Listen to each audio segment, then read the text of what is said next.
babies, it's that time again. Oh, yeah.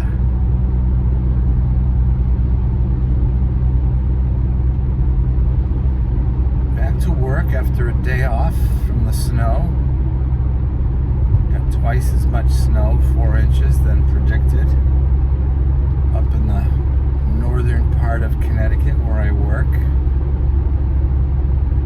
Yes, I travel from the shoreline to the upper northwest corner. Oh yeah, baby.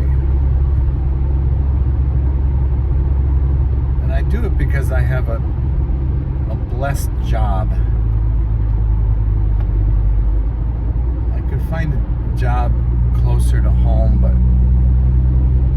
I don't think it would have as many blessings as this one has. Oh yeah, baby. Just like that.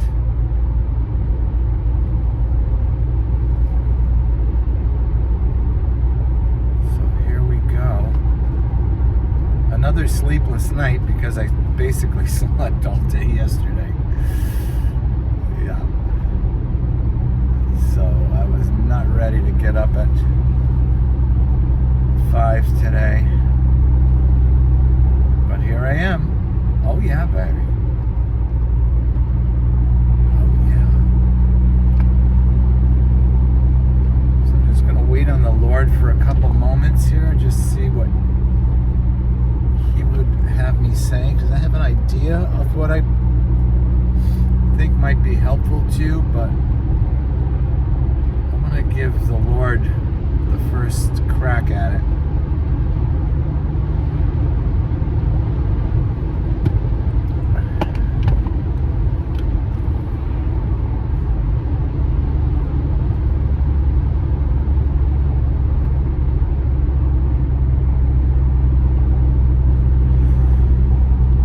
So I guess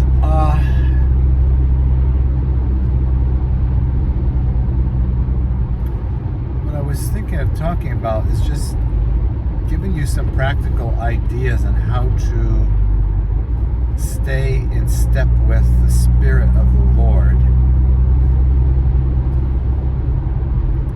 throughout the day, so that you don't feel like once your work day is over, you're like thanking God, oh my gosh, I'm glad that's over. Now I can rest, or now I can pray, or now I can get myself together. You want to keep yourself together as much as you can throughout the day. And so I'm going to tell you how I do it. And a lot of this, if not all of it, I've already said to you, but I just want to focus on this for the remainder of today's teaching. And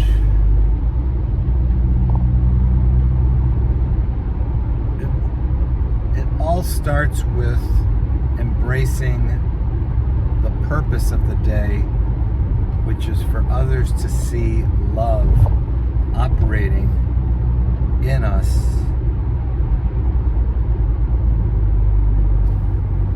by way of observing our decisions and our actions. Oh yeah, baby. And that always works for me. Always, always, always, always, always. I could be kind of grumpy, complainy, or tired, or unmotivated, or something. But as soon as I start doing that, I'm like a new person. The Lord just all of a sudden says, all right, that's how you're supposed to live. Good job, sweetheart. Let's do it.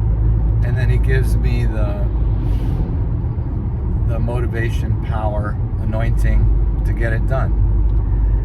And when I run into things that strike me, take me by surprise, and I don't respond in love, then it'll take me some time to readjust.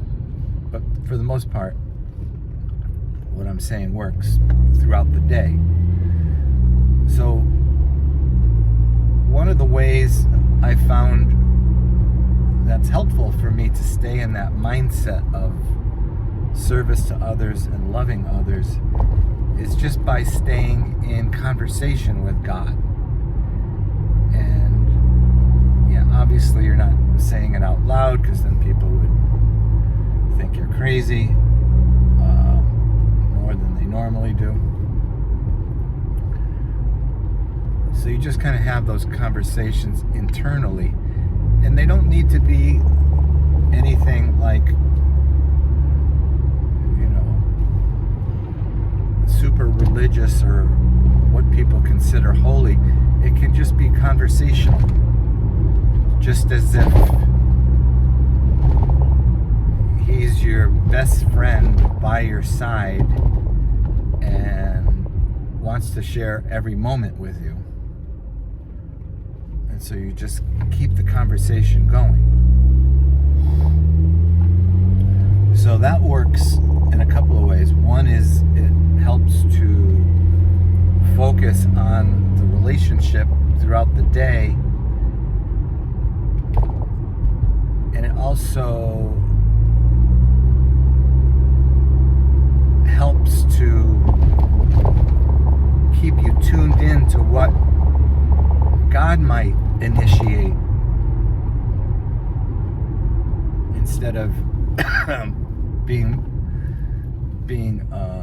directed by us. Oh yeah, baby. So there's that. Now, of course, Thanksgiving is always a good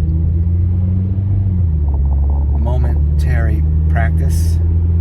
Just being thankful for what you're observing, what you're seeing, what you're doing, knowing that it's God working in you to bring him out in the open so people can see. So that's, you can always be thankful for that. So you're being thankful, you're loving, you're serving. The conversation is continual. And then as you're experiencing the day, then offer up prayers to God based on what you're seeing. Like if you see somebody who's kind of out of sorts, Lord, I give this situation and this person to you, and I ask that you would help me to serve them in the best way that I can with your help. And I release to them your spirit and guidance and healing and power, not only for them, but for all those in the world just like them right now. And just kind of stay in that prayerful, authoritative mindset. Oh yeah, baby. And another thing to nurture would be playfulness. So integrated into this, and this is where your relationship and your being in tune with God helps, because you don't want to be silly when it's time to be serious or bearing somebody else's burden.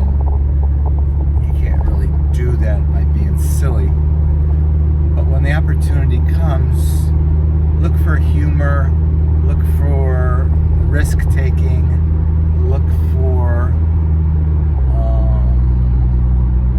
engaging in creative adventures. Just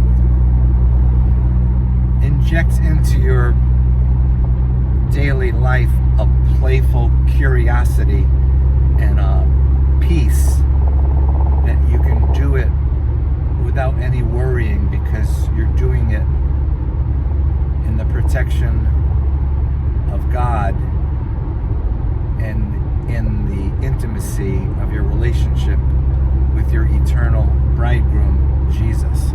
Oh yeah, baby. Just like that.